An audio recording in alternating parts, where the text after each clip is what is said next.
Why is the New Caledonian raven considered one of the smartest birds? How did rats turn into professional deminers? Is it possible that Cthulhu exists in our time? Watch until the end and you'll learn everything. In this episode, I'll tell you about the rarest animals in the world.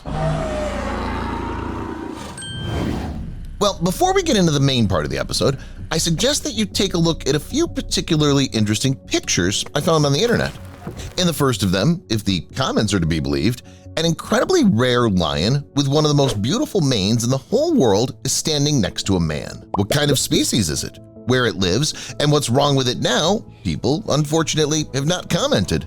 But we got some information about this monster. If you believe the words of the author of the photo, the man found the creature while fishing off one of the shores of Sydney. It's unknown who exactly these monster cyclops turned out to be. However, its body has already been transferred to the scientific center, where experts promise to conduct all the necessary research and establish the belonging of the species. Although, to be honest, I'd be more interested to know to whom this creature belongs that was filmed on a night surveillance camera in the woods of Oklahoma. The picture was taken back in 2011. However, no details about it have been revealed until now. Most believe it's just a regular Photoshop, while others still believe the photo is authentic. What do you think? Could this goat man turn out to be real? Write in the comments. Well, while you're writing, we'll move on because we have a Gambian pouched rat waiting for us. Let me first tell you right away, this is not the rat you may have seen in rubbish bins or in dirty rooms. Firstly, it's considered to be one of the largest representatives of mice in principle. Secondly, our guest can quietly become a full-fledged pet. And then you'll probably think, how can a rat be a pet? What can a man use it for? What's good about it? Again, it has little in common with ordinary mice. Unlike others, the Gambian pouched rat has a simply amazing sense of smell and hearing. These parameters are so advanced that it's evolved. The creature didn't even think to improve its eyesight. This rat's vision is still very poor. However, it does not affect its life in any way. By smell, these rodents can easily find food, mines, and even tuberculosis. And these creatures can also determine the dominant position in their group by their keen sense of smell. Okay, you're probably still hung up on the landmines and tuberculosis. Actually, when I said that, I wasn't joking in the slightest. Because of their unique sense of smell, these creatures are often used as trackers. Many people believe that rats are much better than dogs in this respect. They're easier to train, the process is much cheaper, and the weightlessness of rats give them a lot of advantages. So if they step on a potentially dangerous object, it might not even work. One such rat for labor and defense is prepared on average a little more than 6 months. But that's not all. As I said, the rat can choose a different path of development and begin to help with the search for patients with tuberculosis. And it does this so well that it's often more accurate than other known methods. Now you realize that it's for these reasons that many people literally dream of having such a pet. In a way, it's not a pet, but a real treasure. New Caledonian raven. Yes, as you understand, we're going to talk about birds, namely ravens. The habitat of our new guest covers New Caledonia and the neighboring islands in the Pacific Ocean. At first glance, this creature doesn't differ from all those birds that fly in our yard. Same black feathers, same strong beak, and the same gloriously working head as in other ravens. But in fact, our guest is such an explorer of the world that it could easily claim to be one of the smartest animals. The New Caledonian raven is capable of things you wouldn't even dream in a fairy tale. About this, I'll tell you a little later. But for now, let's start with the description of the feathered creature. So, for the first time, this species was described back in 1831. The body length of these crows is up to 1.3 feet, and the wingspan is just under a foot. They weigh up to 12 ounces. These birds mostly live in pairs or in families, but the number of one such group usually does not exceed 30 individuals. Their favorite habitat is considered the forest. Living in a family, flying past trees, all this is certainly very cool, but how do they feed? And this is where, according to experts, the high intelligence of our guest was given a start. The New Caledonian raven didn't want to improve its beak to the maximum and look like a woodpecker. Instead, it developed intelligence and learned how to extract larvae with tools. And no, we're not talking about a random stick the bird picks up from the ground here. This raven can make a real hook out of an ordinary stick by bending one of its ends. To do this, of course, the creature chooses just the right, responsible, flexible material. And some of you are now thinking, surprise, what's so unusual about that? Beavers build dams, and some birds just learn how to bend sticks, and everyone's already enjoying it. On the one hand, you'd be right, but on the other hand, our guests have a similar program for creating survival tools at the genetic level. They, like humans, pass down the accumulated knowledge through the generations, teaching their offspring new subtleties of life. Of course, as soon as this information was made public, scientists from all over the world immediately began to try to test these ravens and teach them something new that they were happy about. It's possible to list all the experiments done endlessly, so I'll tell you about only what I remember most of all. In this experiment, the creatures were given small cards in exchange for which people gave them something tasty to eat. When the cards ran out, the scientists handed the bird a whole big sheet. And you know what the ravens did? They took the same cards of the same shape and they kept exchanging them for food. Later on, it turned out that these birds were capable of making composite tools. These creatures proved to be able to extend sticks for 2, 3, and even 4 separate elements. It's scary to imagine what they'll learn in the near future. Maybe it won't be artificial intelligence that'll take over the world, but New Caledonian ravens. Ancestris ranunculus. This is the name of our next unusual guest. Despite its name being translated as jellyfish, it has no direct relation to it. This is an unusual catfish whose homeland is considered to be South America. It's mainly found in places where it's quite clean and calm. It's partly due to this that the Ancestris grows up to 0.7 feet in length. But who would be interested in all this if this catfish didn't have such an unusual appearance? Locals jokingly refer to it as the fish kissed by Cthulhu, and this thing on his snout is still something that no scientist can adequately explain. The goofy and very creepy stuff could be used to find opponents for its orientation in space. It's also said to most likely be used by this catfish to attract the opposite sex. It's funny that despite its scary appearance, the character of this fish is more than calm and partially even shy. So much so that, according to scientists' comments, the male Ancestris prefers not to start families with strangers. For a boy and a girl to get to know each other, they have to grow up together. Seems that this is almost the strictest selection criterion, but no. Our guests went even further and began to demand the fulfillment of 2 or 3 other conditions. They need the water where the meeting will take place to have the right chemical composition, the right amount of oxygen, a specific level of acidity, ideal soil, and a comfortable temperature. I wonder if there are any creatures in the world that require more than this catfish. Although, I don't even know now. Maybe that a catfish wasn't so bad after all. I'd rather see that than emerald tree boa. Don't exhale in relief because you didn't hear the words anaconda, inland taipan, or black mamba. In fact, this snake can easily scare those around you too. No, the creeper's not toxic. The size of this boa is also not the most outstanding. It usually grows from 6.5 to 10 feet in length. So what's the danger? Well, my friends, it's in its mad mouth. Just the front fangs of the emerald tree boa. According to scientists, they are proportionally the longest among other non-venomous snakes. Of course, with such a weapon, it would be impossible not to hunt regularly and successfully. Our boa, as you can imagine, is no exception. Its diet is regularly replenished as it explores its environment and the animals that live around it. The snake's menu includes monkeys, possums, birds, bats, and many others. As you realize, even such fast and frisky creatures prove to be powerless. By the way, at the beginning I said this creeper is not distinguished by its size. Yes, although they're not record-breaking animals, at the same time they cannot be called small either.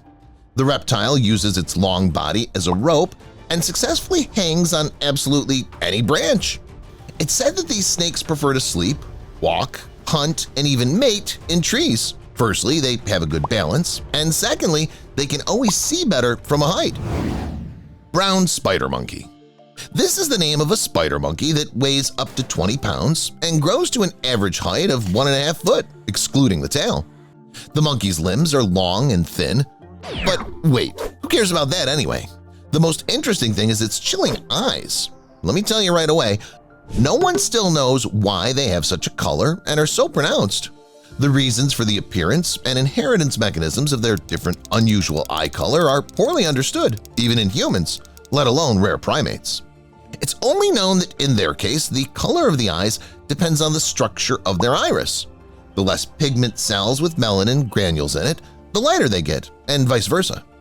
None of the mutations known to science in these primates also could not be detected. And since people do not know where this color came from, no one can give an opinion on how much it affects their lives. In fact, I'm not sure we'll ever get any answers. The fact is, these apes are on the brink of extinction. Their main threats are habitat destruction, forest fragmentation, and of course, hunting. So back in 2003, people calculated that the population of these extremely beautiful and frightening primates decreased by about 80% in about 45 years. I suggest that you switch gears a bit and look not at a frightening creature threatened with extinction, but at a cute and funny cat with curly hair. This breed of cat is called the Lapworm, and it originated from free crossbreeding cats from the United States. According to the owner's comments, these animals are a real concentrate of all the most positive, and their first plus is a marvelous character. Curly cats are very sociable and affectionate. They're able to find a common language with any member of the family. Their second plus is, naturally, appearance. Lapworm wool can have any color, be short or long. The only mandatory condition is the presence of locks and curls. Of course, this is such a thing which is not peculiar to every cat. Scientists explain it by a completely new mutation. Its essence lies in the change of the structure and cross-section of hairs. They say that this mutation has risen on its own at the genetic level. Lapworm cats are not related to other similar cats. But not only cats can stand out among their own kind. For example, there are also unusual bears in the world that are called brown pandas. In fact, this is a subspecies of the large pandas, which was first discovered in 1960. They're believed to live at an altitude of up to 2 miles in the eponymous Qinling Mountains in western China. These pandas differ from their dominant subspecies by their smaller size and, most importantly, their brown and light brown fur coloration.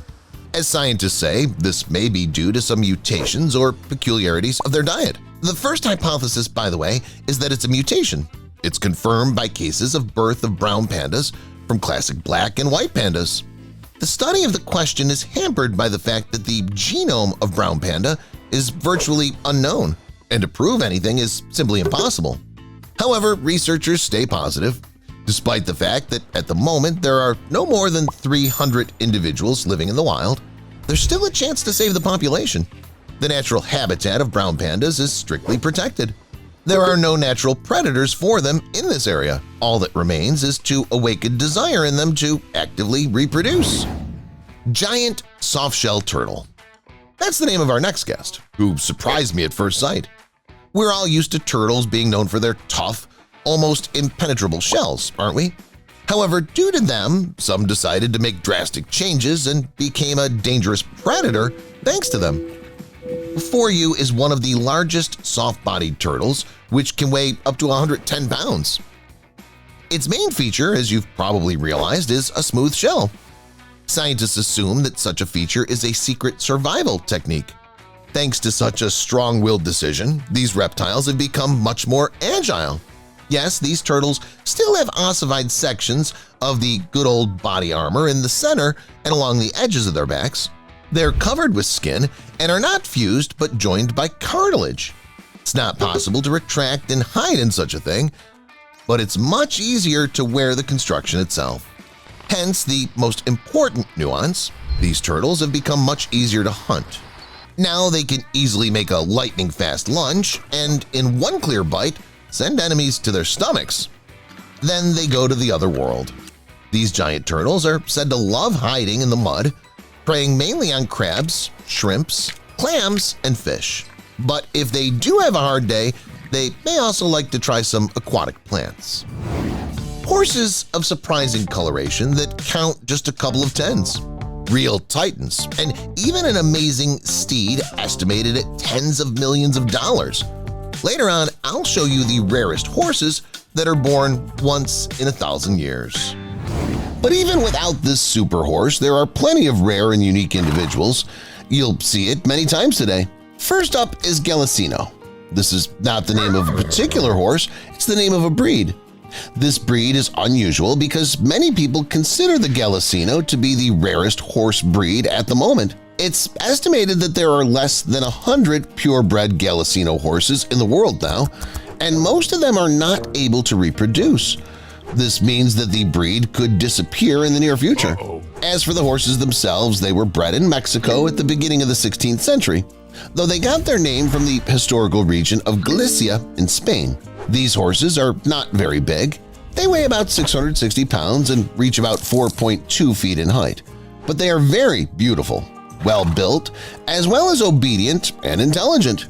They're easy to train, so they can be trained for any role, from a racehorse to a farm helper. It's hard to find a rarer horse than the Gallicino, but surprisingly there is one. I'm talking about the Camarillo white horse. It's interesting for two reasons. First, its color is considered the rarest in the entire horse world. A purebred Camarillo white horse is truly white, without any impurities. Secondly, purebred and all-white Camarillo white horses are incredibly rare. Experts believe that there are about 20 of them left in the whole world. There are other Camarillo white horses, but their color contains other shades. Roughly speaking, they're white, but with impurities. Unlike the common white horses that can be found all over the world, true white, purebred Camarillo white horses are white throughout their lives. They're born white and die white. Common white horses, on the other hand, can change colors throughout their lives. The color of the Camarillo white horse is the result of special genetics. A truly white Camarillo white horse can be bred, but this carries risks up to and including the death of the foal. And here's the complete opposite, the blackest horse in the world. It's a Frisian horse named Frederick the Great, and he's the only one of his kind. No other horse is as distinctly black. I'd call Frederick the horse that's born every 1,000 years. He's also very handsome. He's considered by many to be the most beautiful horse on the planet. Do you agree with that? Fusaichi Pegasus. Have you ever wondered how much a horse can cost? Actually, it's difficult to answer this question. Many ordinary horses bought for hobby, racing, or farming cost about $3,000 to $4,000. But there's no limit in this respect. How else to explain Fusaichi Pegasus and his insane price? This horse is worth $70 million. Yes, not thousands, but millions. A horse for the price of several luxury mansions. How you like that? The reason for this exorbitant price is that Fusaichi is an excellent horse. Horse racing is a favorite hobby of many rich people who want to get the best horse in their collection. At one time, Fusaichi was such a horse, and the Japanese businessman bought him when he was in great shape. He bought him for $4 million and sold him for $70 million. The horse has grown in price as well as promising soccer players after a good season. Fusaichi has a number of prestigious awards and wins in top races. The horse is alive to this day. He's now 26 and in a well-deserved retirement. By the way, Fusaichi is a thoroughbred horse.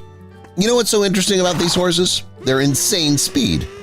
They're the ones that most often break records for price at various auctions. You bet they do, because they've broken speed records at races and more. These horses were bred in England about 300 years ago. They were bred specifically as DC Comics flashes of the horse world. As a racehorse, the thoroughbred is unrivaled. In 1 minute, these sprinters can run 3,280 feet and not even get tired. Their norm is a gallop at a speed of 38 miles per hour. At longer distances, the thoroughbred horse slightly slows down the pace but still runs like the wind at a speed of 34 miles per hour. As for the record, it was set by a horse called Winning Brew. He accelerated to 43.6 miles per hour, getting into the Guinness Book. It's been 15 years, but no one's broken this record. Belgian Draft. Horses are not only about speed, they're also about power.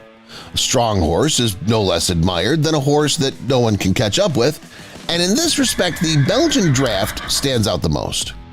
This is a Belgian horse breed, which was bred in the late 19th century. At the moment, they are the strongest and most muscular horses in the world. Their size is staggering. The height starts from 5.4 feet, and the weight can reach almost a ton. Until recently, it was among the Belgian draft horses that the largest horse on the planet was. I'm talking about Big Jake. His height was 6.8 feet. The giant passed away 2 years ago. Big Jake was actively used in agriculture, and rightly so. Belgian draft horses, being a real bag of muscles, can be useful on any farm. They can easily carry heavy logs, lift loads that even few people can't handle, and work with plows. A few Belgian draft horses can replace a full-fledged tractor or any other heavy farm equipment, and this is not an exaggeration. These Belgians have a lot of strength. Shire. Perhaps only this breed can compete with Belgian draft horses in terms of strength. British Shires are also very strong and amazing for their ability to pull, drag, and lift anything. But still, they're more famous for something else – their size. They are the largest horses in the world. In terms of height, they're about the same as an adult. As for weight, it's normal for them to weigh about a ton, and that's nowhere near the limit. It's believed that Shires can weigh even up to 4,000 pounds. This is quite a match for a small rhino, a medium-sized hippo, or a massive giraffe. By the way, it's among Shires to look for the all-time record holder. His name was Samson, but he was also known as Mammoth. His height was 7.1 feet, and his weight was just over 3,300 pounds. Those are simply abnormal figures for a horse. What's interesting, among Shires, there are also now living outstanding individuals. For example, a horse named Phantom. This giant grew to 6.4 feet and a couple of years ago amazed everyone in social networks with his size. At the moment, he is not an official record holder, but who knows? Maybe soon he'll take an honorable place in the Guinness Book. Now let's talk about the opposite. What do you think is the smallest horse in the world? Many people will answer that it's the pony. In fact, this is not really a separate breed, but only a subspecies of the domestic horse. Ponies are really small, sometimes reaching only 3 feet in height, but there's someone even smaller. To be more precise, I'm talking about a particular individual named Bomble. Incredibly, this is a full-fledged horse, not a foal or an underdeveloped pony. It is currently the smallest horse in the world. Even the Guinness Book has recognized this. Bomble's height is only 22 inches. Bomble belongs to the Appaloosa breed, which was bred in the United States. In general, the horses of this breed are not so small, to put it mildly. Many Appaloosa horses gain weight of about 1,100 pounds, and their height's good, about 5 feet. But why is Bomble so tiny? Why did he stand out so much among the other Appaloosa horses? This is not fully known. According to Bomble's owners, he was a perfectly normal foal when he was a baby, but at some point he just stopped growing. Maybe it's a mutation, or maybe it's a disease. But there's nothing to worry about. Bomble feels great, and his life is not threatened. Record-breaking size? Check. Speed? Check. Price? Check. What else could make a horse stand out? How about its character? Of course, it all depends a lot on the breed, upbringing, and training. But as a rule, horses are not aggressive. They're not the kind of animals which pounce on everyone and pose a big threat. But there are exceptions. The most aggressive and dangerous horse is considered the Mustang. By the way, do you know what the Mustang is? I think many people think that this is a specific species or horse breed, but this is not quite true. In fact, the Mustang is a feral, domestic, or free-roaming horse. Mustangs are descendant of domestic horses that were brought to the New World by colonists from Europe. Many of the horses brought back then sometimes left people and became feral. Some ran away from pastures, others got their freedom after losing their rider in a fight. This is how Mustangs came to be. They're characterized by endurance, power, speed, and not the most pleasant character. Because of their freedom-loving nature, it's not easy to subdue a Mustang and retame it. The horse is dangerous and can work out its aggressions on humans without hesitation.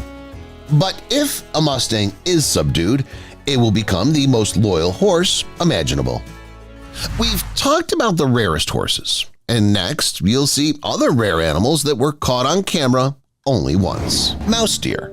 In November 2019, scientists were shocked by news from Vietnam. There, near the resort city of Nha Trang, a mouse deer was found. The news came as a shock because at that time this rare species had been considered extinct for more than 30 years. There was no way to capture the animal on camera or even see it, but fortunately, thanks to the camera traps, they managed to do it. As for the animal, in spite of the name, it belongs neither to deer nor to mice. It's just a species of ungulates.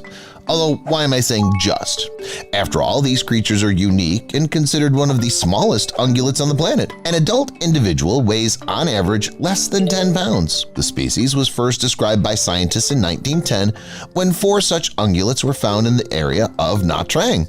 Animal advocates and researchers have long believed that the tiny creature has completely disappeared due to habitat loss, as well as intensive hunting and illegal trade in wild animals. But now they have hopes that the species can still recover.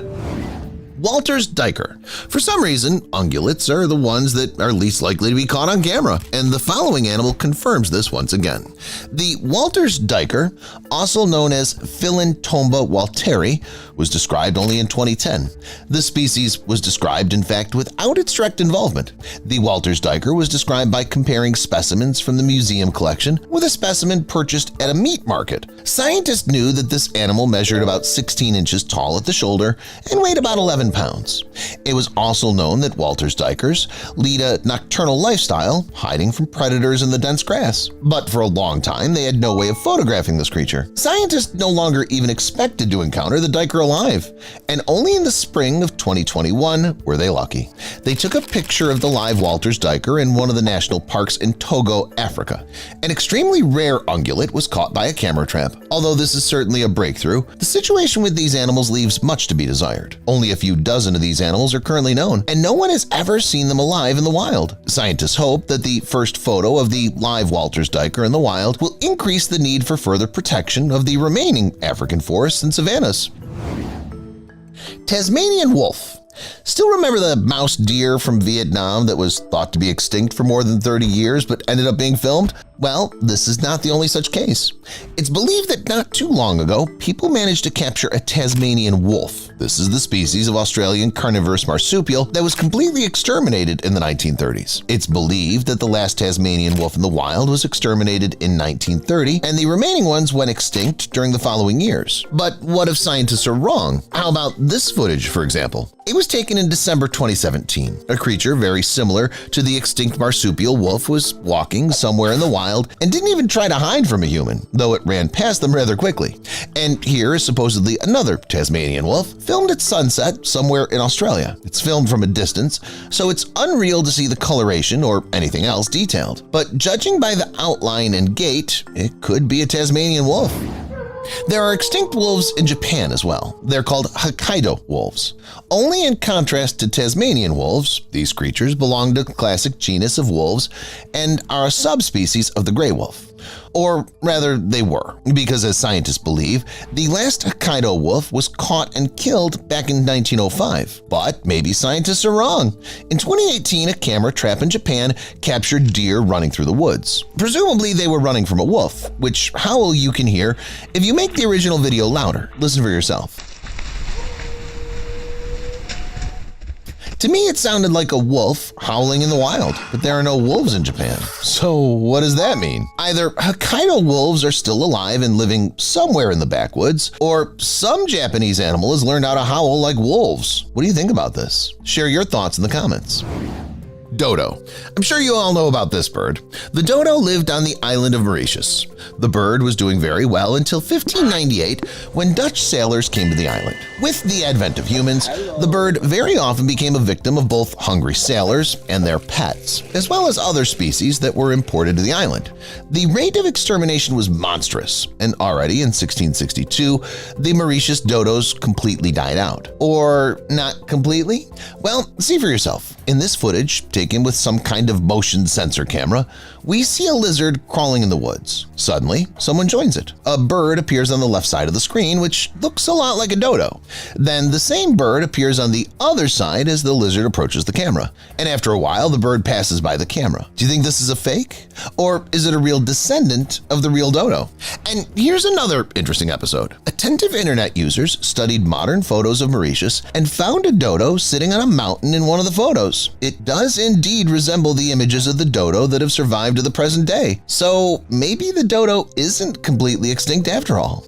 Maybe a few descendants of the dodo have indeed survived to this day, and scientists just can't find and redescribe them. Well, that's possible, but that's not what scientists are doing. Their plan is not to wander around Mauritius looking for possible descendants of the dodo. Their plan is to restore the species in general. Yeah, very soon the dodo may be revived, and there will be much more footage and videos of these feathered creatures. The same goes for several other animals, from mammoths and saber-toothed tigers to beautiful pigeons. Keep watching and see and learn all about it. Let's continue the subject of the dodo right away. It's not so important whether these birds remain in the wild or not. In any case, if a couple of dodos are still hanging out somewhere in Mauritius, the population essentially disappeared in 1662. Although it's been quite a few years, not all is lost. For more than 20 years, scientists at Oxford University have been deciphering the bird's genome from dried heads in a local museum collection. Their colleagues from the USA are helping them and even ahead of them. In May 2022, scientists from the University of California made a breakthrough by deciphering the genome of the extinct bird. This is a huge step, which suggests that the dodo could be revived in the near future. For now, the technology is still not very advanced, and a different approach is needed to fully resurrect the dodo, which doesn't yet exist. But the estimates are good. Perhaps in a couple of decades, these birds will resettle in Mauritius and beyond. Mammoth. But of course, many more would like to revive this giant. Mammoth is literally the personification of ancient times and the most famous neighbor of primitive people. However, mammoths are not as old as is commonly believed. The last mammoth died out just 4,000 years ago on the Wrangel Island in Russia. That is, it extinct at a time when the first human civilizations already existed. Basically, mammoths lived in the north, and this is very good. Permafrost has preserved many remains of these giants with trunks on the basis of which scientists may try to revive the population. Some are planning to use genome editing techniques, while others are digging into the DNA and trying to generate mammoths in modern Asian elephants. Given the diversity of the material and the sincere desire of scientists to resurrect mammoths, I wouldn't be surprised if in 10 years these animals will reappear on our planet. By the way, mammoths are not going to be resurrected for the sake of experiment or fun. These big guys will partially save the world. Scientists plan to repopulate the tundra with mammoths to slow the rate of global warming. Saber-toothed tiger. It's also planned to resurrect these cats, of which many fell in love after seeing Diego in the Ice Age animated movie. By the way, saber-toothed tigers should be called saber-toothed cats, but this isn't the point now.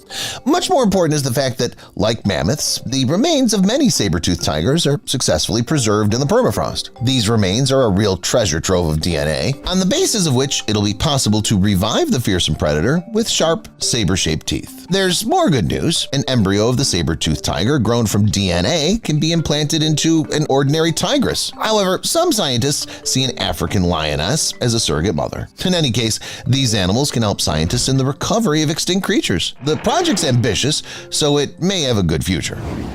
Passenger pigeon. It's amazing how many things can change in a matter of centuries, or even decades. Back in the 18th century, the passenger pigeon was the most numerous bird in North America. There were between 3 and 5 billion of them. And just 150 years later, the last of the entire species, a female named Martha, died. The culprit of the monstrous extermination was human.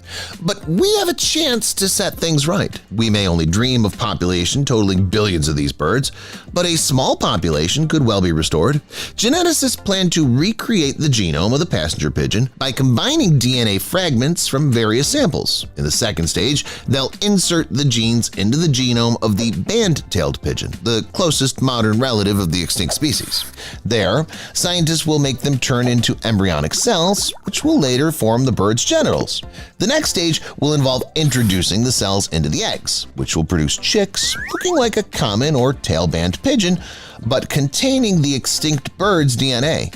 It'll remain to cross the hatched birds. Their offspring will have signs of the passenger pigeon. Scientists are happy that they know exactly how to revive the bird. In addition, they have all the materials.